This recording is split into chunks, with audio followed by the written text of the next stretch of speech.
నమస్కారం ADB news కు స్వాగతం. ముందుగా హెడ్లైన్స్. పట్టణంలో జోరందుకున్న మున్సిపల్ ఎన్నికల ప్రచారం. పలు వార్డుల్లో పర్యటించిన మాజీ మంత్రి జోగురామన్న. బీఆర్ఎస్ ప్రభుత్వ హయాంలో పట్టణం అభివృద్ధి పథంలో ముందుకు సాగిందని స్పష్టీకరణ.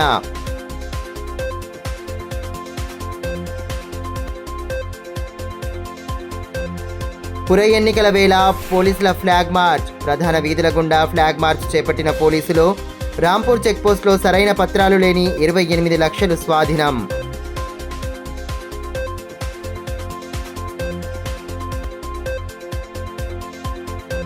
పట్టణాభివృద్ధి ధ్యేయంగా ముందుకు సాగుతున్నాం. ఎమ్మెల్యే పాయల్ శంకర్ వెల్లడి. బీజేపీ అభ్యర్థులకు మద్దతుగా పలు వార్డుల్లో విస్తృత ప్రచారం.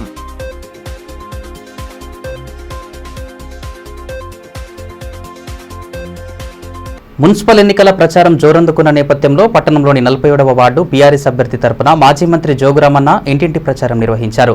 కాలనీలో ఇంటింటికి తిరుగుతూ కారు గుర్తుకు ఓటు వేసి భారీ మెజార్టీతో గెలిపించాలని అభ్యర్థించారు. ప్రజా సంక్షేమం అభివృద్ధిలో పూర్తిగా విఫలమైన కాంగ్రెస్ బీజేపీ పార్టీలకు మున్సిపల్ ఎన్నికలు తగిన గుణపాఠం చెప్పాల్సిన అవసరం ఉందని మాజీ మంత్రి బీఆర్ఎస్ జిల్లా అధ్యక్షులు జోగురామన్న అన్నారు. మున్సిపల్ ఎన్నికల ప్రచారంలో భాగంగా 47వ వార్డు బీఆర్ఎస్ అభ్యర్థి కందుల చాణక్య తరపున ఆయన ప్రచారం చేపట్టారు. ఇంటింటికి తిరుగుతూ కారు గుర్తుకు ఓటు వేయాలని అభ్యర్థించారు. ఈ సందర్భంగా మాజీ మంత్రి జోగురామన్న మాట్లాడుతూ కేంద్ర రాష్ట్రంలో అధికారంలో ఉన్న బీజేపీ కాంగ్రెస్ ప్రభుత్వాలు ప్రజా సమస్యలను పట్టించుకోవడం లేదన్నారు. ఎన్నికల సమయంలో ప్రజలను తప్పుదోవ పట్టించే ప్రయత్నాలు తప్పితే క్షేత్రస్థాయిలో ఎటువంటి అభివృద్ధి జరగడం లేదన్నారు. 47వ వార్డును అభివృద్ధి చేసే బాధ్యత బీఆర్ఎస్ అభ్యర్థి తీసుకుంటాడని, కౌన్సిల్లో సమస్యలపై గలం విప్పే యువకుడిని గెలిపించాలని కోరారు.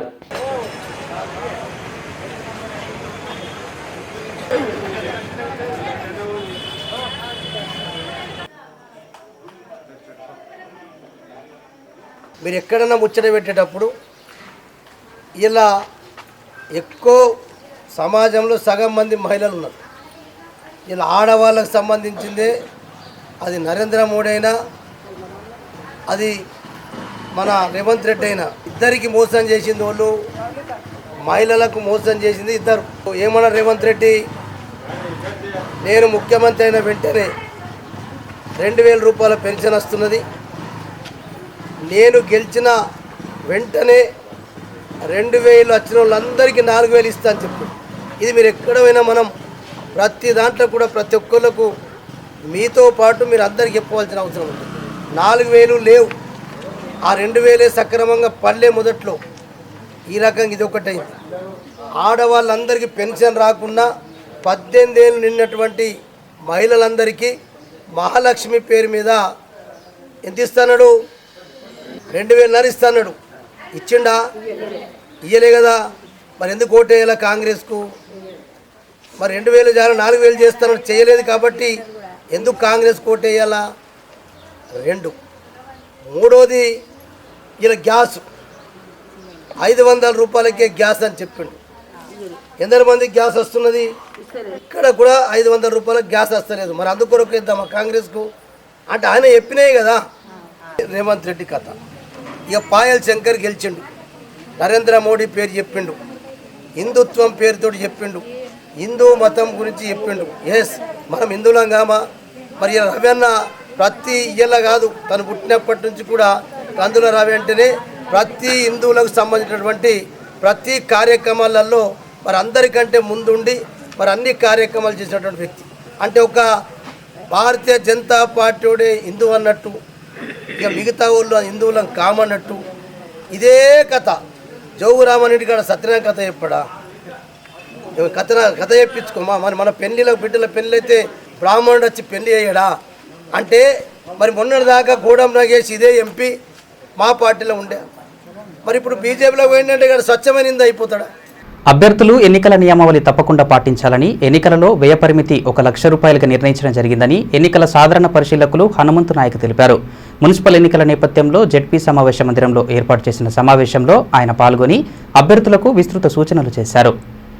మున్సిపల్ ఎన్నికల్లో పోటీ చేసే అభ్యర్థులు ఎన్నికల నియమావళి, వ్యయ నియంత్రణపై అవగాహన కలిగి ఉండాలని ఎన్నికల సాధారణ పరిశీలకులు హనుమంతు నాయక్ అన్నారు. మున్సిపల్ ఎన్నికల నేపథ్యంలో వివిధ రాజకీయ పార్టీల ప్రతినిధులు అభ్యర్థులకు బుధవారం స్థానిక జిల్లా పరిషత్ సమావేశ మందిరంలో ఎన్నికల ప్రవర్తన నియమావళి, ఎన్నికల వ్యయంపై నిర్వహించిన అవగాహన సదస్సులో ఆయన పాల్గొని పలు సూచనలు చేశారు. కార్యక్రమంలో అదనపు కలెక్టర్లు శ్యామలాదేవి, రాజేశ్వర్, వ్యయ పరిశీలకులు విజయ్, నోడల్ అధికారులు మనోహర్, సునీత, మాస్టర్ ట్రైనర్ లక్ష్మణ్, ఇతర ఎన్నికల అధికారులు, అభ్యర్థులు తదితరులు పాల్గొన్నారు.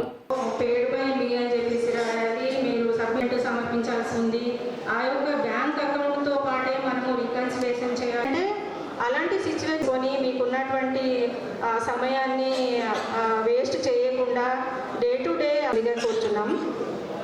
చేస్తున్నట్టు వాహనాలు కానివ్వండి, పర్మిషన్స్, కట్అవుట్స్ కానీ, హోర్డింగ్స్ కానీ ఇలాంటి. ఈ సందర్భంగా సాధారణ ఎన్నికల పరిశీలకులు హనుమంతు నాయక్ మాట్లాడుతూ అభ్యర్థులు ఎన్నికల నియమావళి తప్పకుండా పాటించాలని, ఎన్నికలలో వ్యయ పరిమితి 1 లక్ష రూపాయలుగా నిర్ణయించబడిందని తెలిపారు. అభ్యర్థులు తమ ఖర్చుల వివరాలను నిర్ణీత ఫారం 1, 2, 3, 4లలో పొందుపరచాలని సూచించారు.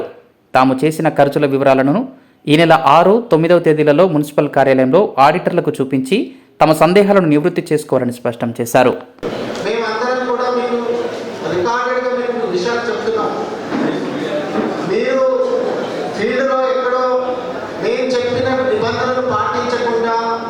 మీ మైండ్లో ఉన్నటువంటి సొంత నిబంధనలతో ముందుకు వెళ్ళినట్లయితే అవన్నీ కూడా రికార్డ్ చేసుకొని సర్వైలెన్స్ టీమ్స్ ఉంటాయి.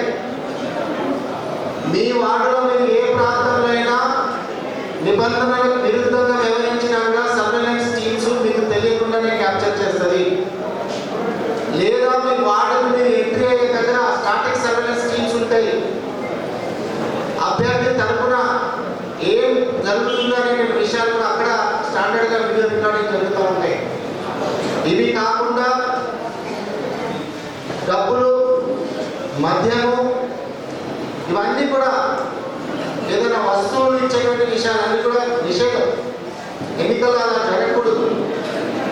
కాబట్టి ఈ విషయాలు మీరు తెలుసుకోవాలి. ఒకవేళ ఏదైనా ఒక అభ్యర్థి ఎన్నికల ఖర్చుల ఎక్స్పెండిచర్ అబ్జర్వర్ గారు చెప్పిన తేదీలో 6వ తారీఖు, 9వ తారీఖు రాకుండా, వెరిఫికేషన్ చేయించుకోకుండా, సర్టిఫైడ్ చేయించుకోకుండా మీరు ఎన్నికైపోయిన తర్వాత మీరు పెట్టిన ఖర్చులు ఎక్కువ ఉన్నట్లుగా కనుక తేలినట్లయితే ఎన్నిక జరిగిన తర్వాత కూడా గెలిచిన అభ్యర్థిని రద్దు చేసే అవకాశం ఉంటుంది. ఆదిలాబాద్ పట్టణాభివృద్ధికి శక్తివంచన లేకుండా కృషి చేస్తున్నామని ఎమ్మెల్యే పాయల్ శంకర్ తెలిపారు. మున్సిపల్ ఎన్నికల ప్రచారం నేపథ్యంలో బుధవారం పట్టణంలోని పలు వార్డుల్లో ఆయన విస్తృతంగా పర్యటించారు. బీజేపీ అభ్యర్థులను భారీ మెజారిటీతో గెలిపించాలని ప్రజలకు విజ్ఞప్తి చేశారు. ఆదిలాబాద్ పట్టణాన్ని తెలంగాణ రాష్ట్రంలోనే ఆదర్శ పట్టణంగా తీర్చిదిద్దే పూర్తి బాధ్యత తనదేనని ఎమ్మెల్యే పాయల్ శంకర్ స్పష్టం చేశారు. మున్సిపల్ ఎన్నికల నేపథ్యంలో బీజేపీ తరపున బరిలో దిగనున్న అభ్యర్థుల తరపున బుధవారం నుండి ప్రచారాన్ని ప్రారంభించారు. పట్టణంలోని 9, 10, 11 వార్డుల్లో ఇంటింటి ప్రచారం నిర్వహించి బీజేపీ అభ్యర్థులను భారీ మెజారిటీతో గెలిపించాలని విజ్ఞప్తి చేశారు. ఈ మేరకు పాయల్ శంకర్ మాట్లాడుతూ ఇటీవల ఆదిలాబాద్కు ఎయిర్పోర్టు మంజూరు కాగా దానికి సంబంధించిన మాస్టర్ ప్లాన్కు ఆమోదం లభించిందని పేర్కొన్నారు. కేంద్ర ప్రభుత్వ సహకారంతో సుమారు 690 కోట్ల ప్రత్యేక నిధులు తీసుకొచ్చి పట్టణాభివృద్ధికి వినియోగిస్తున్నామని తెలిపారు. అమృత్ పథకం కింద 320 కోట్లతో వివిధ అభివృద్ధి కార్యక్రమాలు కొనసాగుతున్నాయని చెప్పారు. పేద ప్రజలకు ఇళ్ల కలను సాకారం చేయడం తన బాధ్యత అని, ప్రధానమంత్రి ఆవాస్ యోజన కింద అర్హులైన ప్రతి కుటుంబానికి ఇల్లు అందించేలా కృషి చేస్తున్నామని పేర్కొన్నారు. మురుగు కాలువలు, సీసీ రోడ్లు, తాగునీటి సౌకర్యాలు లేని ప్రాంతాలున్నాయని, ముఖ్యంగా మున్సిపాలిటీలో విలీనమైన పాత గ్రామ పంచాయతీలు అభివృద్ధికి దూరంగా ఉన్నాయన్నారు. రాబోయే మున్సిపల్ ఎన్నికల్లో బీజేపీకి అవకాశం ఇస్తే ఆదిలాబాద్లో అభివృద్ధిలో ముందు వరుసలో నిలిపేందుకు పూర్తి స్థాయిలో కృషి చేస్తామని స్పష్టం చేశారు. భారతీయ జనతా పార్టీ జెండా ఎగరేస్తే అవినీతి రహిత పరిపాలన అందిస్తాం. ఎక్కడా కూడా ఏ ఇబ్బంది లేకుండా స్వచ్ఛమైన ఆదిలాబాద్ పట్టణాన్ని నిర్మిద్దాం. మురికి కంపుతో, మురికి కాలువలతో రోడ్లన్నీ నడవలేనటువంటి దుస్థితిలో ఉన్నటువంటి ఈ ఆదిలాబాద్ ని మార్పు కొరకు మీరంతా కూడా సహకరించాలి. భారతీయ జనతా పార్టీ నీతితో, విలువలతో కూడి రాజకీయం చేసేటటువంటి పార్టీ. మీ అందరికీ తెలుసు, కరోనా సమయంలో ఎవడు కూడా ముందుకు రాలేదు. ఆ రోజు తల్లి చచ్చిపోతే కొడుకు కూడా దహన సంస్కారాలకు రాలేదు. తల్లి చచ్చిపోతే కొడుకు కూడా ముఖం చూసేటటువంటి పరిస్థితి లేకుండే. ఆ రోజు మనందరి ప్రాణాలు కాపాడిండు దేశ ప్రధానమంత్రి నరేంద్ర మోడీ. ఆ రోజు మనం అందరం అనుకున్నాం, దేవుడా మాకేమన్నా లేకున్నా పర్వాలేదు, మా ప్రాణం కాపాడితే చాలు అని అనుకున్నాం. దేవుని తీరు నరేంద్ర మోడీ గారు ఇంటింటికి రూపాయి ఖర్చు లేకుండా కరోనా మందించి మనందరి ప్రాణాలు కాపాడినటువంటి మహానుభావుడు నరేంద్ర మోడీ గారు. ఈ రోజు ఆదిలాబాద్ పట్టణం అన్ని రకాలుగా వెనుకబడి ఉన్నది. నేను ఎమ్మెల్యేగా గెలిచిన తర్వాత ఆదిలాబాద్కు ఎయిర్పోర్ట్ తీసుకొచ్చిన. ఎయిర్పోర్ట్ రావడం వల్ల చదువుకున్నటువంటి పిల్లలకు ఉద్యోగం ఉపాధి అవకాశాలు రేపు వేలాది మందికి వచ్చేటటువంటి అవకాశం ఉన్నది. ఆదిలాబాద్ నడి పట్టణంలో బండ్లన్నీ పెట్టుకొని ట్రాఫిక్ అంతరాయంగా ఉన్నటువంటి ఆ రోజు గాంధీ చౌక్, అంబేద్కర్ చౌక్, నేతాజీ చౌక్, శివాజీ చౌక్, అదేవిధంగా దేవీచంద్ చౌక్ లో ట్రాఫిక్ జామ్ అయి నడవలేనటువంటి పరిస్థితుల్లో ఉండే. ఈ రోజు బీజేపీ ఎమ్మెల్యే గెలిచిన తర్వాతనే ఆదిలాబాద్ కు మంచి జరిగేటటువంటి అవకాశం వస్తా ఉన్నది. మరి కౌన్సిలర్ కూడా గెలిస్తే రేపు చైర్మన్ అయితే ఇక్కడ ఎమ్మెల్యే ఎంపీ బీజేపీ వాళ్ళం ఉన్నాం. రేపు కౌన్సిలర్ గెలిస్తే చైర్మన్ గెలిస్తే కేంద్ర ప్రభుత్వం నుంచి వేలాది కోట్ల రూపాయల నిధులు వస్తాయి. ఈ రాష్ట్ర ప్రభుత్వం దగ్గర సిల్లిగా అవ్వలేదు. మీరు చూసాను కదా టీవీలల్లో ముఖ్యమంత్రి అంటున్నాడు, యాడికి పోయినా మమ్మల్ని దొంగల తీరు చూస్తున్నారు, కాంగ్రెస్ వాళ్ళంటే దొంగల తీరే మంది చూస్తున్నారు, యాడికి పోయినా రూపాయి బాకీ దొరకలేదు, నన్ను కోసినా నా దగ్గర పైసలు లేవు, అందుకే నన్ను ఏం అడగకుండ్రి అని రాష్ట్ర ముఖ్యమంత్రి సయానా చెప్తా ఉన్నారు. నేను అందుకే మీ అందరికీ విజ్ఞప్తి చేస్తా ఉన్నాను, కాంగ్రెస్ టీఆర్ఎస్ నమ్ముకుంటే ప్రజల బతుకులు బాగుపడాయి. అందుకే భారతీయ జనతా పార్టీని దీవించండి. రేపు ఢిల్లీ నుండి నరేంద్ర మోడీ గారి దగ్గరికి వెళ్ళి డబ్బులు తీసుకొచ్చే బాధ్యత నేను తీసుకుంటా. ఈ వార్డు నంబర్ 10, 11 రామ్ నగర్ లో ఈ కాలనీ ఆ కాలనీలో ఈ అభివృద్ధి కార్యక్రమాలన్నీ చేసే బాధ్యత నేను తీసుకుంటా. పట్టణంలోని శ్రీ సరస్వతి శిశు మందిర్లో వనవాసి కళ్యాణ పరిషత్ ఆధ్వర్యంలో ఏర్పాటు చేసిన రాష్ట్ర స్థాయి వాలీబాల్, ఆర్చరీ ఫైనల్ పోటీలను జిల్లా ఎస్పీ అఖిల్ మహాజన్ ప్రారంభించారు. ఈ సందర్భంగా పోటీలను ప్రారంభించిన అనంతరం క్రీడాకారులకు ఆయన దిశానిర్దేశం చేశారు. క్రీడల్లో గెలుపోటములను సమానంగా తీసుకుంటూ క్రీడా స్ఫూర్తితో ముందుకు సాగాలని ఎస్పీ అఖిల్ మహాజన్ సూచించారు. పట్టణంలోని శ్రీ సరస్వతి శిశు మందిర్లో వనవాసి కళ్యాణ్ పరిషత్ ఆధ్వర్యంలో నిర్వహిస్తున్న రాష్ట్ర స్థాయి వాలీబాల్, ఆర్చరీ పోటీల్లోని ఫైనల్ క్రీడలను ఆయన ప్రారంభించారు. ఈ సందర్భంగా వాలీబాల్ పోటీలను ప్రారంభించి క్రీడాకారులను పరిచయం చేసుకున్నారు. స్వయంగా వాలీబాల్ ఆడి అక్కడున్న వారిని ఉత్సాహపరిచారు.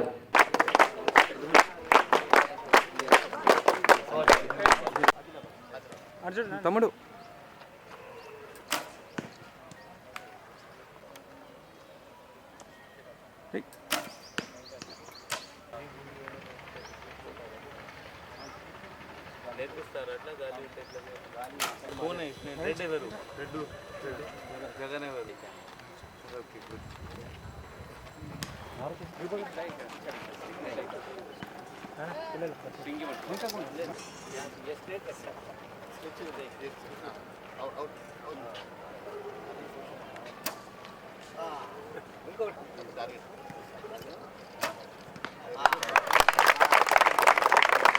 ఈ మేరకు ఎస్పీ అఖిల్ మహాజన్ మాట్లాడుతూ క్రీడల్లో గెలుపోటములు సహజమని, ఓడినవారు మరింత కష్టపడి గెలవడానికి కృషి చేయాలని తెలిపారు.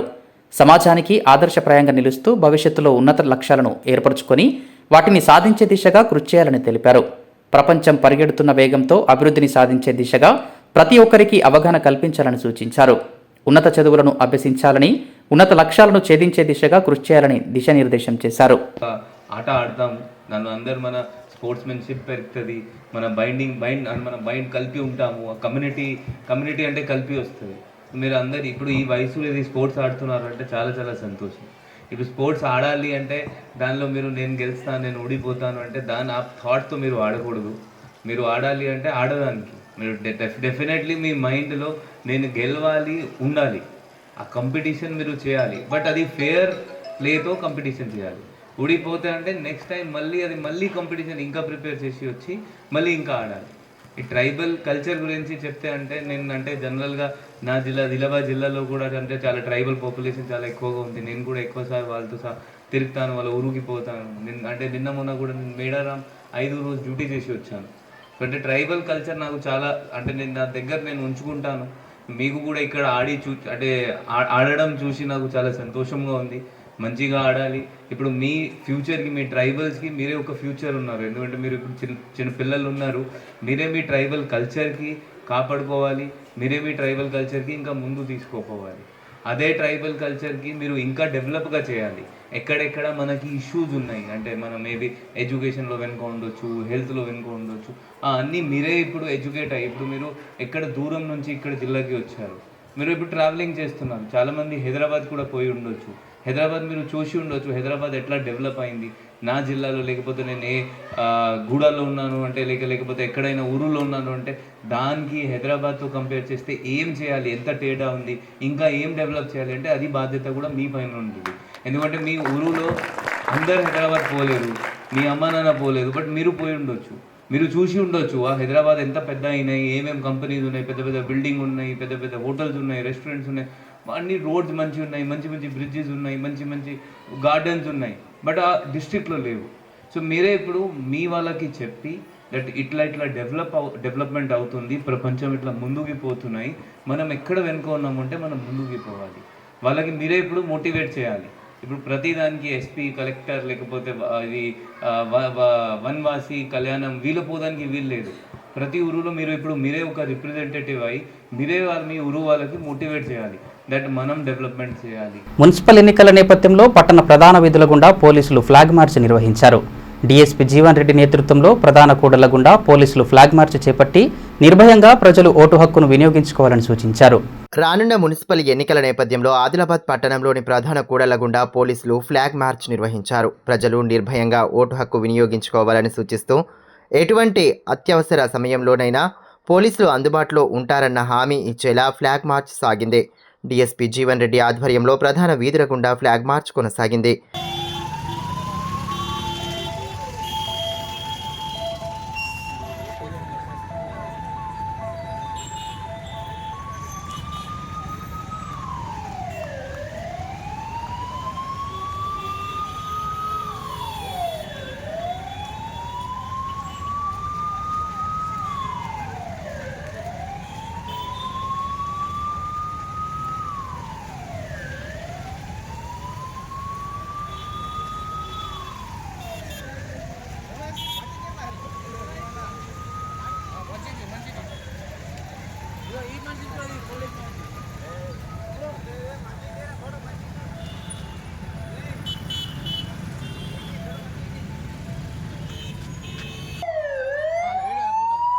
ఎలాంటి సమాచారం ఉన్నా డయల్ 100 ద్వారా పోలీసులకు తెలియచేయాలని డీఎస్పీ జీవన్ రెడ్డి తెలిపారు. అక్రమ మద్యం, నగదు, బహుమతులు లాంటి సమాచారం ఉంటే వెంటనే పోలీసులకు తెలియచేయాలని సూచించారు. ఈ కార్యక్రమంలో ఆదిలాబాద్ పట్టణ సీఐలు బి సునీల్ కుమార్, కె నాగరాజు, ప్రేమ్ కుమార్, ఎస్ఐలు నాగనాథ్, అశోక్, రిజర్వ్ సిబ్బంది తదితరులు పాల్గొన్నారు.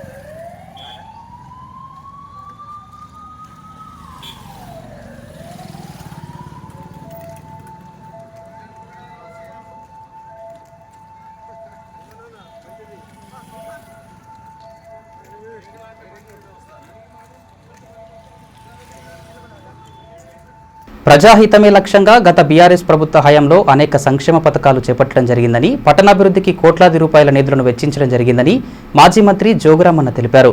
బుధవారం ఆయన సమక్షంలో పలువురు నేతలు బీఆర్ఎస్ పార్టీలో చేరగా వారికి గులాబీ కండువాలు కప్పి సాదరంగా ఆహ్వానం పలికారు. 10 ఏళ్ల బీఆర్ఎస్ ప్రభుత్వ హయాంలో ఆదిలాబాద్ పట్టణాభివృద్ధికి కోట్లాది రూపాయల నిధులను వెచ్చించి అన్ని రంగాల్లో పట్టణాన్ని అభివృద్ధి పథంలో నడిపినట్లు మాజీ మంత్రి బీఆర్ఎస్ జిల్లా అధ్యక్షులు జోగురామన్న అన్నారు. పట్టణంలోని పార్టీ కార్యాలయంలో బుధవారం ఏర్పాటు చేసిన పార్టీ చేరికల కార్యక్రమానికి ఆయన ముఖ్య అతిథిగా హాజరయ్యారు. ఈ సందర్భంగా భాగ్యనగర్, తాటిగూడ, నేరటివాడ, రైల్వే క్వార్టర్స్ తదితర కాలనీలకు చెందిన బీజేపీ కార్యకర్తలు, కాలనీవాసులు పెద్ద సంఖ్యలో బీఆర్ఎస్ గూటికి చేరారు. 24వ వార్డు బీఆర్ఎస్ అభ్యర్థి అశోక్ స్వామికి మద్దతుగా పార్టీలో చేరగా వారికి కండువాలు కప్పి సాదరంగా ఆహ్వానం పలికారు. కార్యక్రమంలో నాయకులు నంద, జయలలిత, కొర్రి రవి, కొండి పద్మ, రూపేష్, తోఫీక్ తదితరులు పాల్గొన్నారు.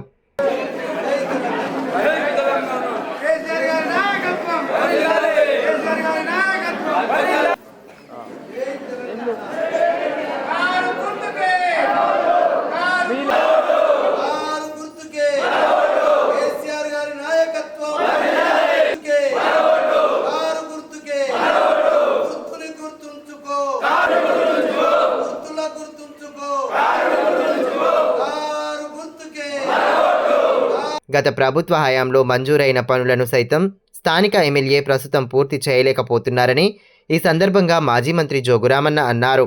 అభివృద్ధి సంక్షేమాన్ని పూర్తిగా విస్మరిస్తున్న బీజేపీ కాంగ్రెస్ పార్టీలకు తగిన గుణపాఠం చెప్పాలన్నారు. బీఆర్ఎస్ హయాంలో ఆలయాల అభివృద్ధికి విశేష ప్రాధాన్యత ఇచ్చిన విషయాన్ని గుర్తు చేశారు. अभी रेवंत रेड्डी ये पायल शंकर अभी इलेक्शन में आके बोलते भाई नरेंद्र मोदी साहब अयोध्या में राम मंदिर बना. सही, राम मंदिर बना के दिए, पर तुम्हारा सरकार से बना के दिए क्या? जो नरेंद्र मोदी साहब अयोध्या में राम मंदिर बनाए उसमें जोगू रामन्ना का भी 1,01,16 रुपये मेरा भी चंदा है उसमें. मैं यहाँ टीवी में बोल रहा हूँ, पायल शंकर जी तुम 51,000 दिए. तुम हिंदू है क्या? मैं बड़ा हिंदू हूँ, तुम डुप्लीकेट हिंदू है बोल के. ये सब आप लोग बैठ के चर्चा हो ना, तुम्हारा नीरटवाड़ा में, ताटीगुड़ा में, भाग्यनगर में, रेलवे क्वार्टर्स में. अरे इतना धोखेबाज है क्या शंकर? हाँ, इतना बदमाश है क्या? इस वास्ते अब रेवंत रेड्डी आया, 2 मीटिंग में रेवंत रेड्डी को इनो ऐसा ऊपर उठा रहा, नीचे कर रहा. और पायल शंकर गरीब है बेचारा, अच्छा आदमी है बोल बोलता. अरे भाई तुम एमएलए बीजेपी का है, असेंबली में डिप्टी फ्लोर लीडर है, तुम्हारा पूछने का क्या काम है? यहाँ आने के बाद हमारा माताओं को बहनों को 4,000 रुपये बोले नहीं दिए, 1 तोला सोना बोल के नहीं दिए, 18 साल महिलाओं को 2,500 रुपये हर महीना देते बोल के नहीं दिए, गैस सिलेंडर 500 रुपये देते बोल के नहीं दिए, स्कूटी खरीद के देते बोल के नहीं दिए. हमारे बच्चों को पढ़ के है 10, 12वीं डिग्री पीजी करे तो जब तक नौकरी नहीं मिलता वो लोग को 25,000, 50,000, 75,000, 1 लाख रुपये देते बोल के बोले नहीं दिए. फिर क्यों ये बात शंकर नहीं पूछते? पायल शंकर क्यों नहीं पूछते ये बात? उन्हें सही में अगर कांग्रेस है, मुख्यमंत्री है, तुम बीजेपी का एमएलए, ना एमपी गोडम नगेश नहीं पूछता, ना एमएलए नहीं पूछता. नहीं हो तो तुम्हें गरीबों के लिए करो. कभी भी आए तो आवाज़ होना, आवाज़ में तुम जाते क्या? नहीं, आवाज़ होना कहते, ऊपर से गाता ना मोटर, गाली मोटर बोलते तेलुगु में. తాంసీ భీంపూర్ మండలాల్లో ఏర్పాటు చేసిన పలు అభివృద్ధి కార్యక్రమాల్లో బోత్ ఎమ్మెల్యే అనిల్ జాదవ్ పాల్గొన్నారు. ఈ సందర్భంగా ఆయా మండల కేంద్రాల్లో మహిళా సమాఖ్య భవనాల నిర్మాణ పనులను ఆయన ప్రారంభించారు. గ్రామీణ ప్రాంతాల అభివృద్ధికి, సమస్యల పరిష్కారానికి తగు ప్రాధాన్యత ఇస్తున్నట్లు పేర్కొన్నారు. ప్రభుత్వాల ద్వారా అందే సంక్షేమ పథకాలను సద్వినియోగం చేసుకుంటూ మహిళలు ఆర్థిక ప్రగతి సాధించాలని బోత్ ఎమ్మెల్యే అనిల్ జాదవ్ సూచించారు.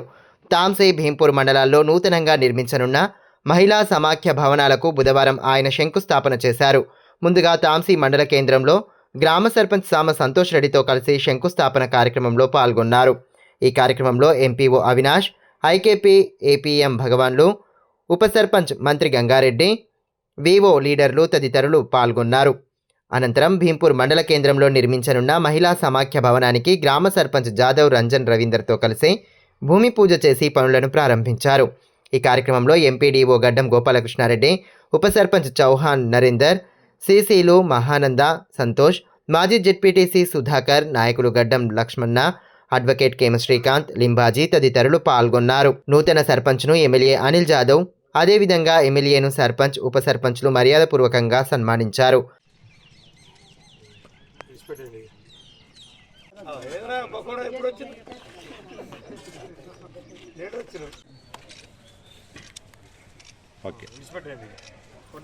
ఈ సందర్భంగా ఎమ్మెల్యే అనిల్ జాదవ్ మాట్లాడుతూ మహిళా సమాఖ్య భవనాలు గ్రామీణ మహిళల అభివృద్ధికి మైలురాయిగా నిలుస్తాయన్నారు. ఈ భవనాల ద్వారా స్వయం సహాయక బృందాలు మరింత బలపడి ఆర్థికంగా స్వావలంబన పొందాలని ఆకాంక్షించారు. ప్రభుత్వం అందిస్తున్న సంక్షేమ పథకాలను ఇక్కడి మహిళలకు సమర్థవంతంగా అందించేందుకు అధికారులు దృష్టి పెట్టాలని అన్నారు. తాంసీ మండలం మరియు భీంపూర్ మండలంలోని విఏఓ బిల్డింగ్స్ యొక్క భూమి పూజల కార్యక్రమంలో భాగంగా గ్రామ సర్పంచ్ గారు, ఉప సర్పంచ్ గారు, అదేవిధంగా పార్టీ నాయకులు కానీ వివిధ పార్టీల నాయకులు. మరోవైపు భీంపూర్ మండలం మార్కగూడలో 10 లక్షల వ్యయంతో నిర్మించనున్న మహిళా సమాఖ్య భవనానికి ఎంపీడీఓ గడ్డం గోపాలకృష్ణారెడ్డి భూమి పూజ చేసి పనులను ప్రారంభించారు. ఈ కార్యక్రమంలో సర్పంచ్ లతా దత్తు, ఎంపీఓ సుమేర్ అహ్మద్, పంచాయతీ కార్యదర్శి సబితా, సిసిలు మహానంద, సంతోష్, జాదవ్ రవీందర్, నరేందర్, హెచ్ఎం భీమరావు తదితరులు పాల్గొన్నారు.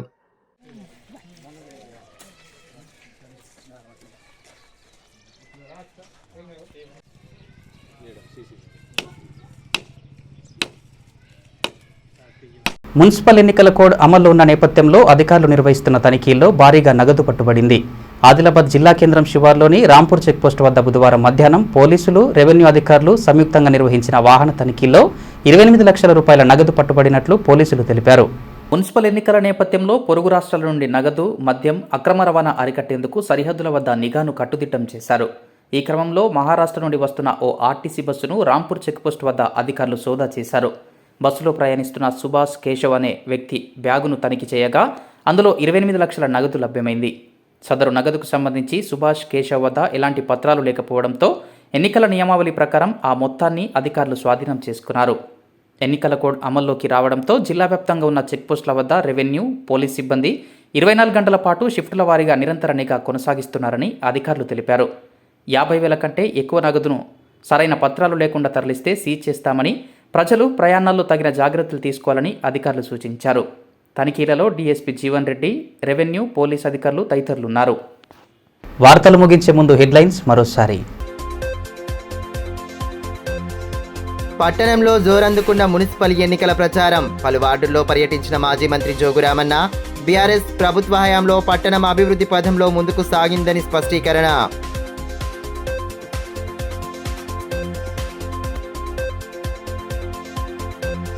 పుర ఎన్నికల వేళ పోలీసుల ఫ్లాగ్ మార్చ్. ప్రధాన వీధుల గుండా ఫ్లాగ్ మార్చ్ చేపట్టిన పోలీసులు రాంపూర్ చెక్పోస్ట్లో సరైన పత్రాలు లేని 28 లక్షలు స్వాధీనం.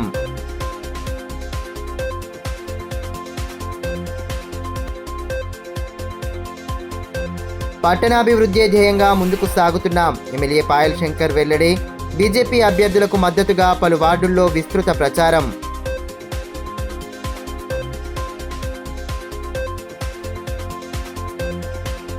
ఈ వార్తలు ఇంతటితో సమాప్తం. తిరిగి ప్రసారమయ్యే మరో బులెటిన్లో మళ్ళీ కలుసుకుందాం. అంతవరకు సెలవు. నమస్కారం.